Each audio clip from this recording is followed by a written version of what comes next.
As a therapist, I hear it all the time.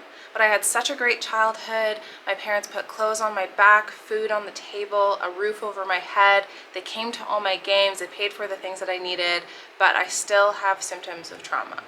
How does that work? A quote that I want you to hold on to from Gabor Mate for the rest of this video is, sometimes trauma is not only in the bad things happening. Sometimes trauma occurs when the good things that should happen don't. For a second, I want you to think about childhood trauma. What comes to mind for you?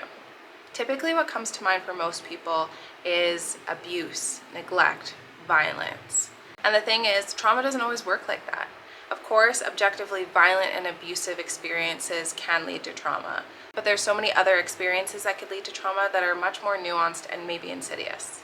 So let's make sure that we have a foundational understanding of what trauma is. So I define trauma as any experience that deeply disrupts your safety and security in the world. So there's two main types of trauma: single event trauma and complex trauma. Single event trauma is exactly what most of us imagine trauma to be: a car crash, a natural disaster, a one-time assault. So complex trauma most often originates in childhood and is the result of exposure to what's called toxic stress on a chronic and long-term basis. So this might look like child abuse or neglect, exposure to domestic violence, childhood sexual abuse. Often complex trauma occurs in relationships where there is a power differential. So parent-child, teacher-student, law enforcement, civilian.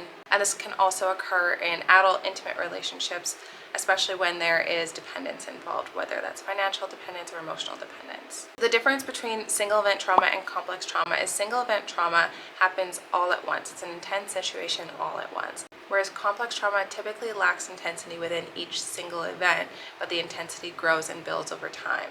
So one thing that we do know about trauma is that it impacts every single person differently. So two people can experience the exact same thing. One person can go on and function relatively well, and the other person can go on to develop mental health difficulties. The reason that trauma impacts everyone so differently is because trauma is made up of objective factors and subjective factors. So objective factors are about exactly what happened, what made up the entire experience. Subjective factors are things like people's genetics, people's childhood, your family environment, your personality, your relationships, your religion, your sexuality, your gender expression, your race, your ethnicity. There's so many different things that make up someone's identity, and all of those things has a part to play in whether or not something is considered traumatic. The biggest deciding factor on whether or not something is traumatic is your nervous system.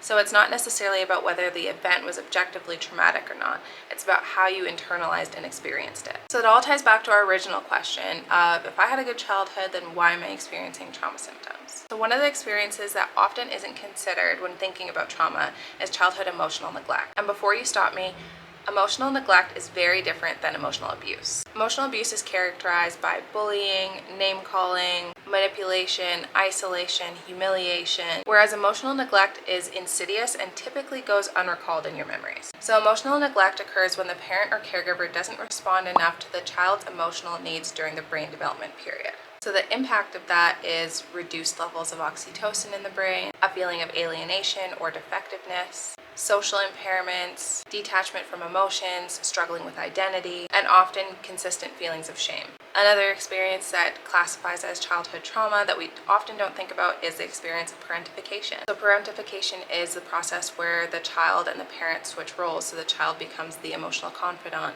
They become involved in things like financial decisions or caring for siblings in ways that are inappropriate developmentally. When parentification occurs, it's essentially a lack of boundaries that deprive the child of the carelessness that should come with childhood. And so although all of these experiences are experienced as traumatic by the nervous system of the child, what's more important is attachment. So that relationship with their caregiver supersedes absolutely everything. In childhood, it's easier to go inwards and blame yourself for things that happen or don't happen and develop consistent feelings of shame around it. Because as children, our attachment figures are vital to our survival. So we can't possibly conceive that our attachment figures wouldn't have the skill set in order to meet our needs. If that frame of reference was available to us as a child, that would mean that we would have no chance of survival. All of this information is to say that trauma is not always this identifiable experience.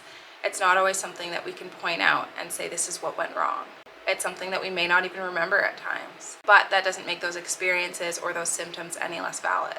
and it's important to seek support if you are struggling with it. I'll be making more videos going into depth on trauma, our nervous system, our childhood experiences, and how all of that impacts us. So hit that like button and that subscribe button and leave any comments or questions down below, and I'll see you in the next video.